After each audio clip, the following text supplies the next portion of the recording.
Em A Longa Marcha, ele faz um personagem que ele definiu como o personagem mais desagradável que ele já interpretou. E olha que ele já interpretou o Coringa. Programa Em Cartaz, um oferecimento Topázio Cinemas. Olá, Em Cartaz na área, para falar de cinema, claro. Nessa semana temos 3 estreias para comentar. 2 delas estão aqui nesse vídeo. A outra, que é o drama romântico A Grande Viagem da Sua Vida, vem em outro vídeo nesses próximos dias. Além disso, tem 2 novidades especiais. Então, faça sua inscrição no canal, dê o like no vídeo, 2 ações muito importantes que vão fazer a gente te amar ainda mais do que a gente já ama, e vem com a gente. Uma dessas novidades especiais é o Batman Day, que acontece neste sábado. É uma ação mundial da Warner em diversas áreas. No caso do cinema, que é o que interessa aqui pra gente, ela selecionou 2 filmes para ganhar uma nova chance nas telonas só nesse dia 20 de setembro. Batman Eternamente, aquele de 95, com o saudoso Val Kilmer fazendo o Homem-Morcego, com o Jim Carrey muito bem, né, como Charada, e Lego Batman, ótima animação, em estilo Lego, claro, também muito divertida, espirituosa. A outra novidade especial, também nessa área de relançamentos, é o Ghibli Fest, uma chance de ver ou rever 7 filmes dessa potência japonesa da animação que está completando 40 anos.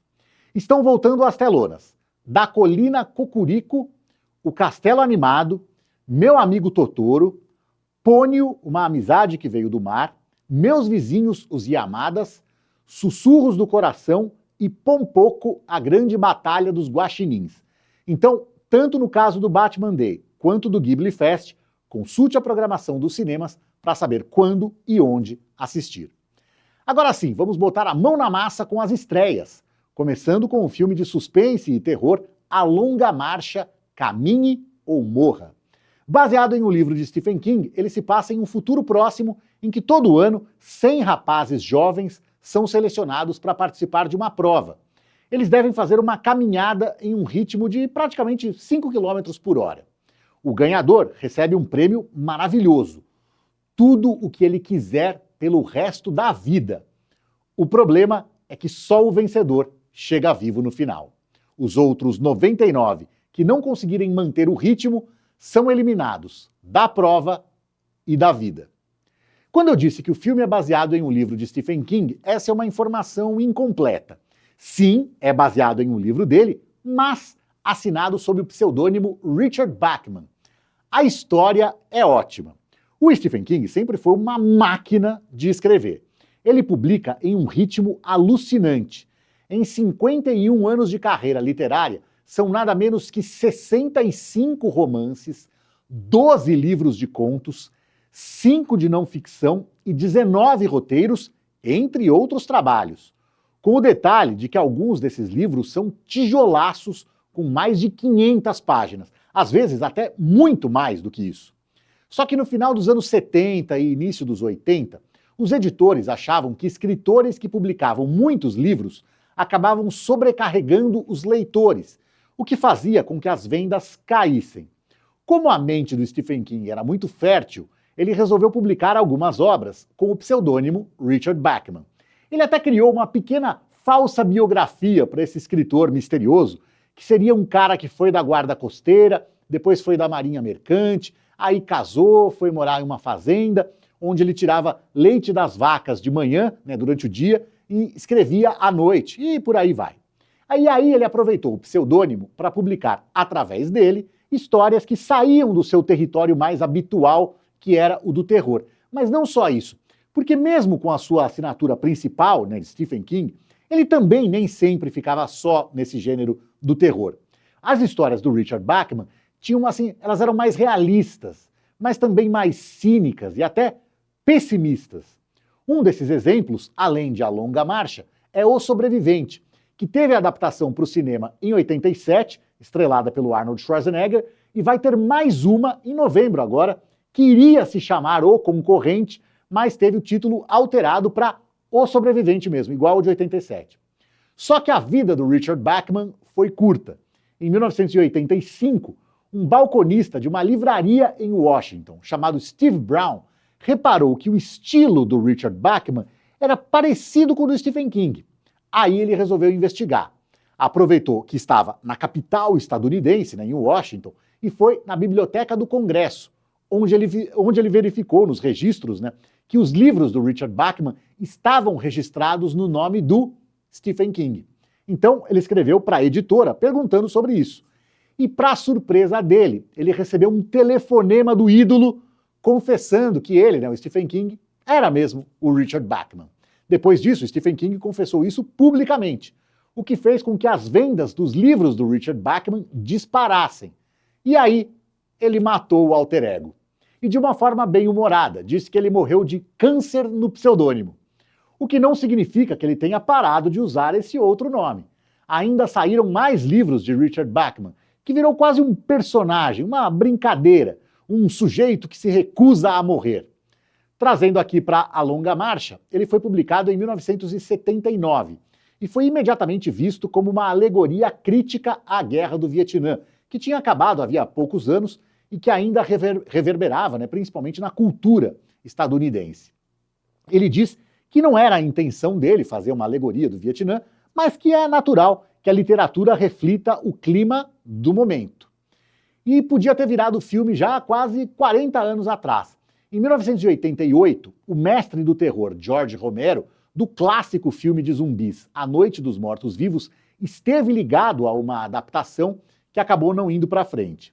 Depois, de novo, em meados dos anos 2000, Frank Darabont chegou a comprar os direitos do livro, mas ele não conseguiu fazer o projeto avançar e esses direitos acabaram expirando. E Frank Darabont não é qualquer um, não. Ele é diretor de não uma, mas de duas excelentes adaptações de obras de Stephen King. Um Sonho de Liberdade e A Espera de um Milagre. Então é uma pena que ele não tenha conseguido fazer a sua versão de A Longa Marcha. Quis o destino que quem finalmente tenha sido bem-sucedido na tarefa seja Francis Lawrence, que dirigiu uma pancada de vídeos musicais antes de estrear em longas-metragens com a adaptação da história em quadrinhos Constantine. E ele virou um especialista em adaptações. Entre as mais famosas estão Eu Sou a Lenda, de Richard Matheson, e a saga Jogos Vorazes, de Suzanne Collins. Aliás, é interessante notar que entre os próximos trabalhos do Francis Lawrence estão Constantine 2, Eu Sou a Lenda 2 e a frequência Jogos Vorazes, Amanhecer na Colheita. Em A Longa Marcha, ele dirige o eterno Luke Skywalker, Mark Hamill, que, assim como eu falei do Frank Darabont, também já esteve em duas adaptações de Stephen King. A primeira foi Sonâmbulos, em 1992. A segunda é desse ano, A Vida de Chuck, que estreou agorinha, no comecinho desse mês aqui de setembro, e que infelizmente muita gente não viu, não deu bola, e é um filme muito legal, bonito, sensível, mais um Stephen King que não é terror. Em A Longa Marcha, ele faz um personagem que ele definiu como o personagem mais desagradável que ele já interpretou. E olha que ele já interpretou o Coringa na série animada do Batman. Mas ele disse que interpretar vilões é divertido e que fazer um personagem odiado pelo público é tão satisfatório quanto um que é amado, como Luke Skywalker de Star Wars. A única coisa é que esse personagem odiável acabou atrapalhando a relação dele com o elenco. Gente boa que só ele, o Mark Hamill, convidou o elenco e a equipe para uma reuniãozinha, uma festinha no hotel onde ele estava hospedado durante a produção. Só que o Francis Lawrence falou para ele que o Cooper Hoffman, que interpreta um dos garotos, não queria ir nessa reuniãozinha porque tinha medo de gostar do Mark Hamill. E sabe como é, né? Ele é um dos vilões do filme, né? O Cooper ficou com medo de que gostar do cara fosse atrapalhar a performance dele. Afinal, ele tinha que odiar o personagem do Mark Hamill. O Mark Hamill disse que compreendeu isso totalmente, cancelou a reunião animada e chamou só um por um, assim, individualmente, só quem se sentisse confortável para isso. Mas é claro que quando as filmagens terminaram, todo mundo fez questão de se aproximar do Mark Hamill, que é um ídolo para muitos ali. O Cooper Hoffman disse que quando eles finalmente conversaram, fizeram isso por horas, enquanto o David Johnson, outro jovem do elenco, disse que o Mark Hamill é muito divertido, atencioso e gentil e que ama o cara. É isso, não tem como não gostar do Mark Hamill, mesmo quando ele faz um vilão casca-grossa. A longa marcha, Caminhe ou Morra está em cartaz nos cinemas com classificação indicativa 18 anos e duração de 1 hora e 48 minutos. Ainda nessa vibe do terror, está estreando Animais Perigosos, a história de uma surfista sequestrada por um serial killer obcecado por tubarões. Ela é levada por ele para o meio do mar, e agora ela precisa dar um jeito de escapar antes de virar comida de tubarão. O mar é um lugar perigoso. Ele é perigoso pelo que a gente conhece, que são as criaturas, como os tubarões, e também pelas que a gente não conhece. Afinal, as estimativas variam, mas acredita-se que o ser humano conhece apenas 5% do que está nas profundezas do oceano. Ou, se você for levar a sério o conceito de profundezas e considerar só o que está abaixo de 200 metros de profundidade, aí a estimativa cai bastante, para 0,001%.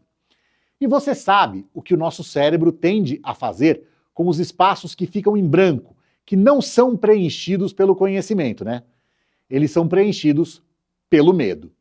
Por isso, é natural que filmes de terror sejam ambientados em alto mar. Mas não é nem disso que se trata aqui. Aqui, a ameaça é bem conhecida. E não, eu não estou nem falando dos tubarões. O animal mais perigoso é mesmo o homem. Nesse caso, o filme traz um conceito interessante, o do serial killer que usa tubarões como arma, e o confinamento da vítima é a céu aberto. Isso nas mãos de um roteirista criativo e de um diretor esperto daria um filmão. Animais Perigosos está em cartaz nos cinemas com classificação indicativa 18 anos e duração de 1 hora e 38 minutos. Tchau!